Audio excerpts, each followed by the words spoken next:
Well, folks, we're back for the final review of the Lost City of Ungoro mini set, The Day of Rebirth. We've got the final legendary, and it might actually be kind of good, maybe, I think.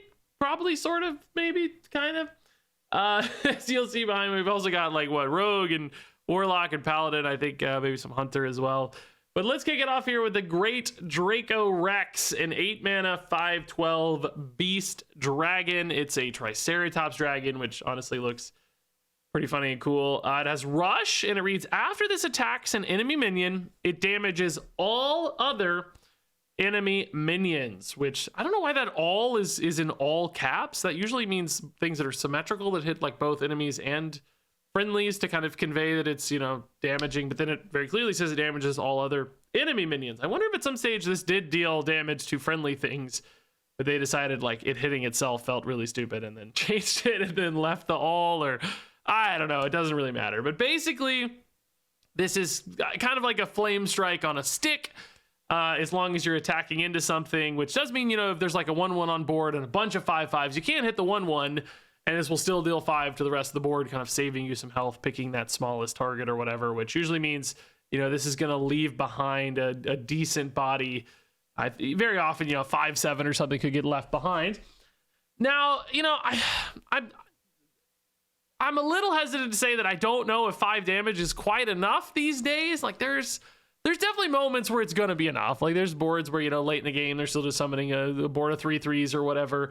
But, you know, just looking at, like, a lot of the packages out there, there's a lot of stuff that gets very big. And, you know, even Murloc Paladin gets out of range of this at some point by turn 8, right? Maybe if you've gotten that far against Murloc Paladin, you're kind of stabilizing anyway. But you could see this maybe being, like, a little dead or a little awkward. It's like, crap, everything has 6 health already.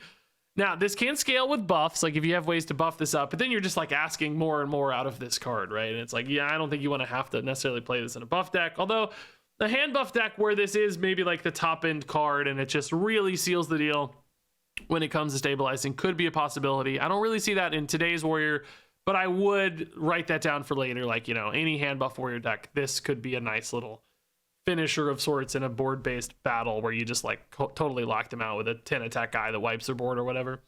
That could be pretty nice. There's also dragon lines for this. We do have some dragon warrior stuff where, you know, maybe this again just buys you some time while you're setting up Yasandre plays or whatever. There's a possibility there. And then quest warrior, currently I don't think this makes a cut in quest warrior because they're doing like starship stuff at those same mana costs, and we just don't, you know, you don't run that many 8 cost cards or whatever.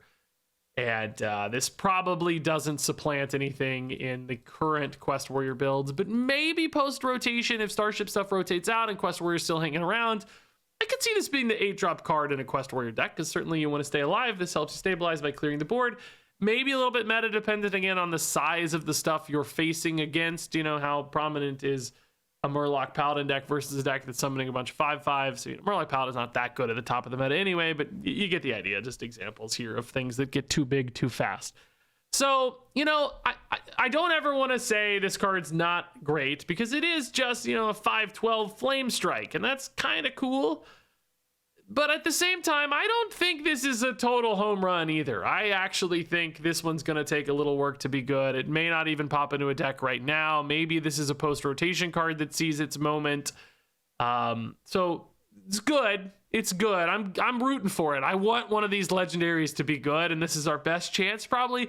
So I'm rooting for it. Like, I want it to succeed, but I do have some doubts. I'll say that. I do actually still have some doubts. All right, so moving on, it's Guard Duty, a new 7-mana spell for Warrior.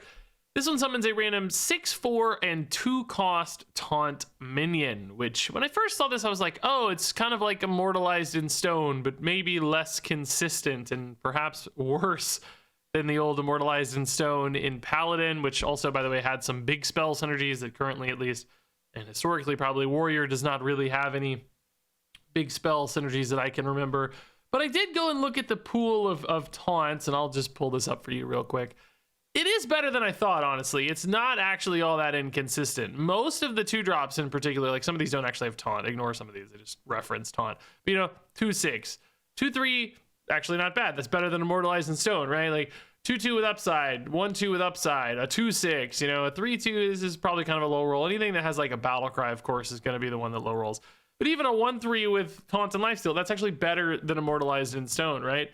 A 2/4, like these are kind of battle cries with downside, you know, Dirty Rat, Tolvir, and Homunculus all look a bit better. So it's like, okay, actually those aren't too bad. And then for 4-drops, a lot of these do have reasonable upsides. I think 4-drop might be the weakest of the 3 costs, but there's some good hits. Alloy Advisor, Blob of Tar is insane. I think you'd be okay with a Brave. Corsair is kind of a low roll, right? This actually isn't in the pool. Flutterwing Guardian, I don't think you'd be mad with a 4/4 Divine Shield, even though you're losing the Battle Cry. Stuff like Dream Warden's kind of bad, right? This is insanely good. This is insanely good. Honestly, even without the Battle Cry, I don't think you hate a 2/7. That's not in the pool. You know, this is a bad one with 3/3 and Taunt. So, you know, there are some that are relying on their Battle Cry to be good. Swarm Guard's only like the low roll, I think, or maybe Origami Crane is perhaps even worse. Maybe Number Cruncher. I honestly did not know this was in the game. Never seen this card in my life. I have because I've reviewed every card, but I sure don't remember it. So, you know, anyway, 4-drop might be the weakest, but it's not bad. I think like 85% of hits are actually pretty okay. And then, you know, there's maybe even 20% or something that you're pretty excited about. Like, you know, Thick-Hide Godo is probably a good hit. Maybe Willful Watcher is kind of risky, but I don't think you'd be too mad at 7 health. And then 6-drop taunts, again, honestly pretty good. Like, Kane and Clay Matrix are great. Evergreen Stag, I think Amal is okay, honestly. Lure is not the best, but it's still a 6/6, you know. Ham could make some plays. No Muncher would be insane. Like, all of the 6-drops honestly look pretty good. Only Lure is the low roll, and it's not that bad. 6 is actually like guaranteed right now, at least, to give you something you're pretty excited about. Like, even Shield of Ascara, Taunt Divine Shield, like that's sticky and annoying to deal with. So after looking at the pool in this card, I was like, okay, I actually like this kind of better. I think this is better than I expected. Now, that can obviously change as a new expansion comes out. They print some duds. Maybe it gets a little worse, but probably not too much worse usually, because there just aren't that many taunt cards that get printed in a given time. We might lose some good ones, but, you know, I think the pool will stay actually fairly okay when I compare it especially to Immortalized in Stone. So I'm higher on this card than I expected to be. Now, you know, the same problem persists, like particularly right now, what deck is this going in? It does make sense again in a Quest Warrior shell where you're trying to stay alive, but I'll say the same thing that I just said. If Quest Warrior right now is relying on Starship packages, they probably just don't have room for another expensive card like this one.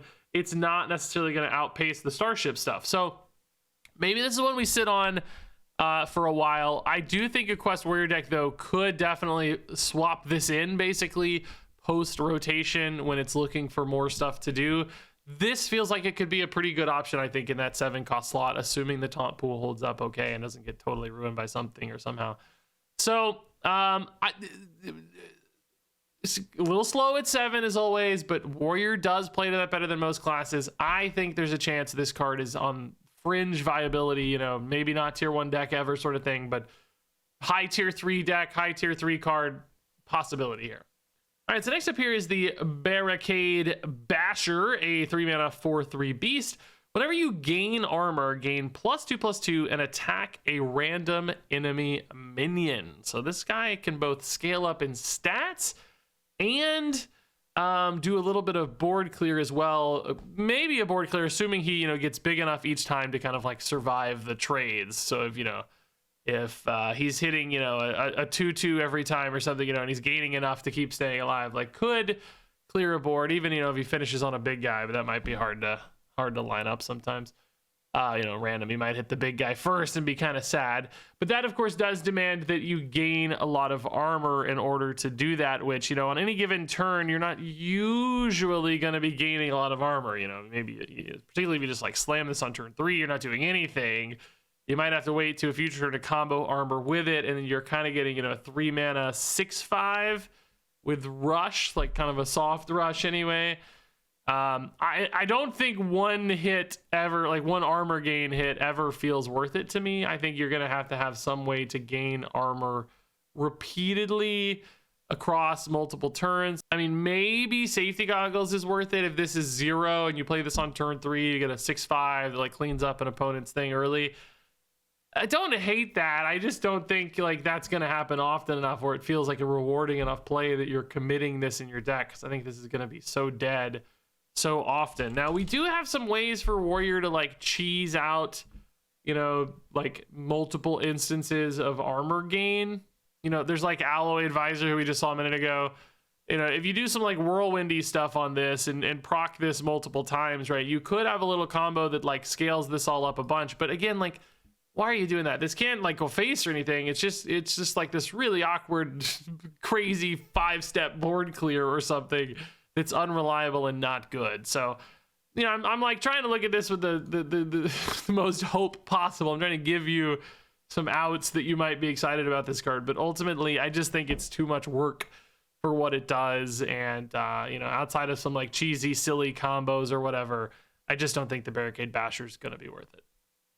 So moving on over to Warlock here with the Asphyxiodon. This guy looks super cool, by the way. This is a sick looking crazy demon beast dinosaur, but we may not see him much, unfortunately, because it's an 8-mana 6/10 with taunt, and at the end of your turn, deal 5 damage to a random enemy minion, which, I mean, just 5 damage once to a random thing, not very impactful by the time you get to turn 8. You know, no like lifesteal to help this, although we are going to look at a card in a second, which, like, you know, this says death metal, summon a random beast from your deck and give it lifesteal. Like, this is a 1-2 punch, but I don't think it's a good enough one. Like, I just don't think the Asphyxiodon's exciting enough there, even with lifesteal, to really feel like it's a great play.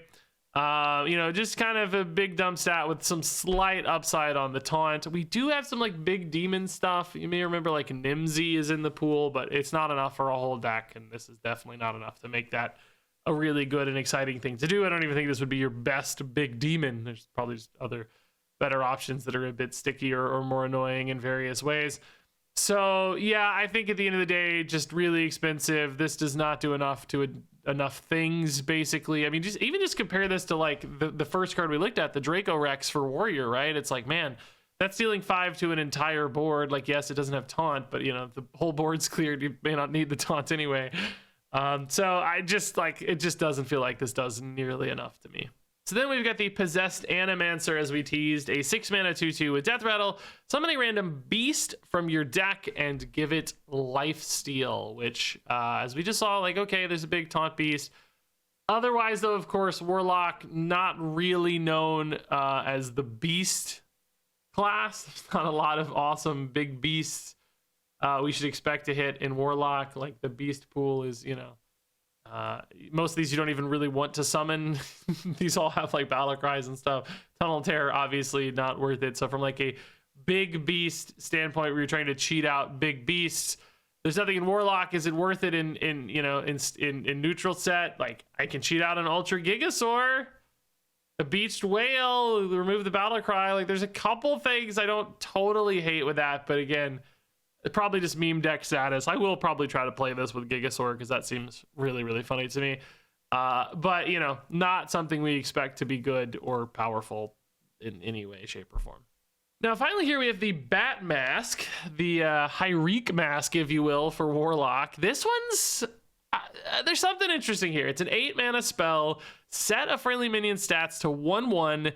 Fill your board with copies of it. Now, like, let's be clear, this is very expensive. So any kind of like combo with this, I'm expecting it to be incredibly difficult. I do not think this is ever going to be a tier 1 sort of card that like sets up some crazy combo and just kills you. I do think it could be like a tier 3 sort of card that sets up a crazy combo and kills you.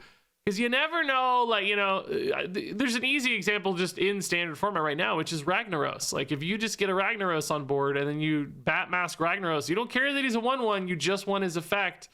You get 7 Ragnaroses, like, that's an OTK right there. So as soon as you find a way to stick a Ragnaros on board for a turn or discount either Ragnaros or Bat Mask enough, you know, we just saw in Warlock what Puppet Master Dorian can do when you get a discounted guy with all the Agamagon craziness there. It's like, if I get a 1-cost Ragnaros, like, this is an OTK. So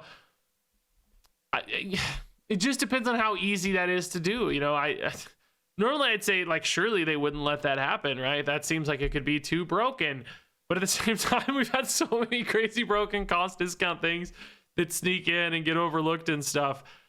I don't want to totally count it out because I do think that's a possibility. So this is one you just sit on for a minute, man. Like maybe it's already breakable now. I haven't done the math on it yet to see if something can break it now. Like, can Dorian actually still just break this now? Is there some way to reliably tutor Ragnaros or whatever and break this? I don't know. You know, it is 8 mana, so if you're only discounting the minion half, like that's a 9 mana turn. Maybe that's too late, unlike some of the stuff you were doing before, right? Because you need both sides to be kind of discounted for this one. So maybe that keeps this in check. Maybe that pulls it down from a power level standpoint for being crazy scary, but it still has that pop-off potential that you have to watch closely because this could do some broken stuff. All right, so moving on over to Paladin, we finally got some quest support, and it's the quest everybody wanted to get supported. Murloc Paladin. This is Firegill, a 2-mana 3/2 elemental Murloc with Kindred. Give your other minions Rush, which honestly looks pretty good. I think, you know, Murloc Paladin, sometimes if they fall behind a little bit, can have trouble stabilizing. Like they have the, you know, the 4-drop guy that summons the Rush dudes. They have Tyrannogill, which can both help, but if those don't line up well, or they, you know, come at the wrong times, have gaps or whatever, can be hard sometimes to pull a board back. Firegill absolutely could allow you to do that. I was looking at Murloc Paladin lists, like, do they have space for this? I honestly could see them ignoring it, frankly. Like, I think there could be builds that say, no, I don't really care about recovery. I'm just going to be as aggressive as possible. I'd rather have, like, Murloc Tidehunter just to go wider, get more buffs, get buffs faster, right? I don't want to give that up. There's also Violet Treasuregill, which seems really, really good. So, like, the 2-drop spot is honestly pretty competitive. Some lists are running, like, Prize Vendor you could maybe cut, but is that card draw important? Maybe. In other words, I don't think this is a guarantee necessarily in Murloc Paladin lists, but I think there will be builds that prefer this, and there will probably be like certain metas that prefer this as well. If there's like some really fast decks out there, you need to be able to keep up with. Now, do keep in mind this also works with non-Murlocs as far as the effect is concerned, because it does say other minions, but it is Kindred, so you have to run either Elementals or Murlocs in order to activate it, which probably still kind of restricts it to only Murlocs in a weird way. I don't know if there's any Elemental Paladin packages, but this is the kind of card you'd want to hit super consistently because you'd need it at a key moment, and then if it was turned off because you failed the Kindred, it would kind of defeat the purpose. So probably, you know, specific to Murlocs. But I ultimately, you know, we saw in the past how good Animated Broomstick was. Same kind of card. Makes sense in Murloc Paladin. So I'm gonna say this is a good card, but I'll also say don't be shocked if it just kind of gets ignored, because that deck is already doing what it wants to do pretty well. You know, Murloc Paladin's not tier 1 at high levels, but still very good and competitive and annoying at lower levels in particular. And this actually seems like the kind of card that would be even better perhaps at lower levels of play. So probably gonna get noticed and probably gonna get played. Moving on to the Hatching Ceremony. This is a 3-mana spell. At the end of your next turn, give your minions +2/+2. So, pretty significant buff here. You know, +2/+2 buff is nice, but you are basically skipping a turn to do it, which means, you know, like if you play this on turn 3, your goal is going to be to develop a really nice board on turn 4, like go wide on turn 4, play Muster for Battle, whatever, play a 1-drop that gets some stuff out. And then you're going to have this really nice big board on turn 4. Now, the hard part with that, of course, is always like, how do you build a big enough board on turn 4 to make this worth it? You know, you probably want at least 3 guys. It's like, are you playing Muster for Battle? I mean, maybe, but is that even that good? I don't even know if that's that good. Then you're kind of playing off curve everything, and it's weird. But then also, like, those stats don't even get to attack for another turn. Like, you know, you can't even use like rush minions with this because it's at the end of your next turn, which, you know, it has to be, or the minions wouldn't be there to be buffed. But the point is still that, like, you're not even getting to utilize those stats until turn 5. So you're like hoping to build an intimidating enough board on turn 4 that like the opponent just can't deal with it, I guess. And then you're going to snowball it from there. But that feels so hard to do when you're giving up turn 3 to do it. So, like, you know, turn 3 is such a key turn very often for establishing that early dominance on board. For a board-based deck that cares about having wide boards and cares about stats, how are you giving up your turn 3 to do it? And then, of course, any later in the game, like, forget it. This card's immediately garbage, as far as I'm concerned. On turn 4, 5, whatever, it doesn't matter. Like, this has to be played on turn 3. Maybe even turn 2 with coin into Muster for Battle on turn 3 would be kind of the dream for this, but you can't play a card that just hopes for a, you know, perfect 2-card sequence on coin games. Like, that doesn't make sense to me. So just like the timing on this, the requirements to make it good, like, you know, you got to go wide to make it good. I just really don't see this at all. I think this is an aggro card that's asking you to give up such a key turn in aggro decks. I just don't really see the logic on this. It seems very tough to use. And then finally for Paladin here, we have Heroes Welcome, a big old 8 mana spell that discovers a legendary minion to summon and then sets its stats to 10/10. Which, boy, this is weird. I just do not like this card at all. I think this card is just really, really bad because, like, obviously, you know, you want to discover a big, awesome legendary, right? Like that's the goal. You're spending 8 mana. You want to get a card with a big, crazy effect. Number one, though, a lot of those cards are kind of already excluded because, like, any battle cries are, you know, instantly useless, right? You just can't, battle cries are lost. You're not getting the copy in hand. You're discovering it to summon it. So, you know, the copy in hand is intercepted and then summoned on board instead. So, you know, we can look at the Paladin legendaries first, right? Now, like, some of these, you know, small ones do scale better with stats, which is sort of the only possible upside on this card. Because, you know, if you take a Sandcastle and it goes to 10/10, like, okay, that's a bonus. But, you know, your odds of getting Sandcastle number one are, like, crazy low. I forgot this card existed, by the way. I totally forgot that card existed. There's some stuff like Torith also, you know, like scaling these stats up, like that's kind of cool. There's a few hits like that, but like so many of these, like you just aren't that excited about, like in Anachronos, like Pipsy, like you probably don't really have support. Tyrion barely changes, you know, it's basically playing a Tyrion. Ursel, useless, you just lose the battle cry, right? Like Anachronos, useless, you just lose the battle cry. Linessa, just a way more expensive way to do Linessa that makes no sense. So, like, the Paladin legendary pool, of course, not it. If you go look at the neutral pool, I haven't actually even looked at these yet. We're just finding this out together. I'm assuming it's equally just awful. You know, the small stuff, you don't want a 10/10 Lore Walker Cho. Who cares? You know, all the battle cries, just forget it. These are useless, right? Like, none of these make sense. You definitely don't want an Egg of Kalos. That's not it. Throw away all the battle cries. And by the way, this is going to be the majority of things you're offered. Remember, there's no longer class bonuses on Discovers. It's mostly going to be this, and it's only from neutral and Paladin. It's not Discover like from any class or whatever. So this is your pool of stuff, man. Like, which card are you excited about yet? Runthax may be okay just because it has Rush. Talon has Taunt. Maybe that's okay, you know, like, but just a vast majority of these are just hot garbage. Nomelia is like probably the best roll we've seen so far because like a 10/10 cleave is pretty good. But I want you to keep in mind again, how many cards have we seen? You know, 20, 25, 30 already? There's 53 legendary minions in standard for neutral. Are you kidding me? So your odds of getting Nomelia is like 3 out of 70 or something. You know what I mean? Because there's also the Paladin cards. Like, it's just not happening, right? And like, so many are so bad. You're so often going to get, you know, Travel Master Dungar, Fyrakk, and Avatar of Hearthstone. Have fun with your 10/10 Fyrakk that's immune to fire spells, because that was your best pick. You know what I mean? I guess a few of these are spells, by the way, or locations or whatever, but still, for the most part, you know, like it's just abysmally bad. The stat gain is basically never really worth it, except a couple Paladin cards and 1 neutral card. It's just the worst. I mean, honestly, if this card were 6 mana, I still think it would be hot garbage. I don't even think a 6 mana 10/10 would often make you excited. The high rolls wouldn't be worth it. This card to me is one of the worst cards we've seen in a really long time. I just absolutely do not understand what on earth you're supposed to do with this. All right, so moving on to rogue cards here, we have the Crystal Tusk, which is a 2 mana 2/2 with Battlecry. Shuffle the leftmost card in your hand into your deck, and then Death Rattle, draw 2 cards. So under normal circumstances, that's kind of a net 1, right? You lose 1 card in hand, but you gain 2, so you've kind of netted 1 card draw on a 2/2 weapon. It seems okay to me at a base level.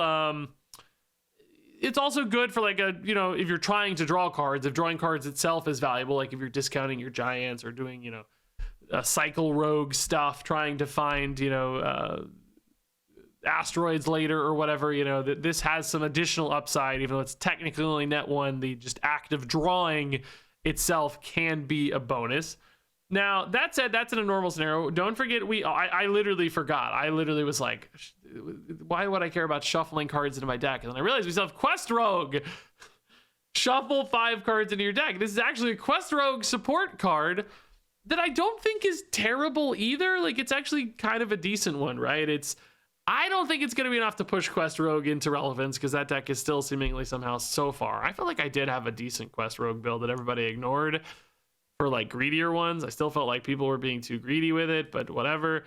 I think they could merge Cycle Rogue and Quest Rogue and make it better. But that's, anyway, whatever the case. Like, I don't think this is enough to suddenly push Quest Rogue into being a good deck. So that, unfortunately, kind of dooms this card as well. Like, the one home it might find, because I don't think it's good enough elsewhere outside of that, the one home it might find is not going to get there with this card. So it had to be kind of busted to make Quest Rogue good. It's not busted enough for that.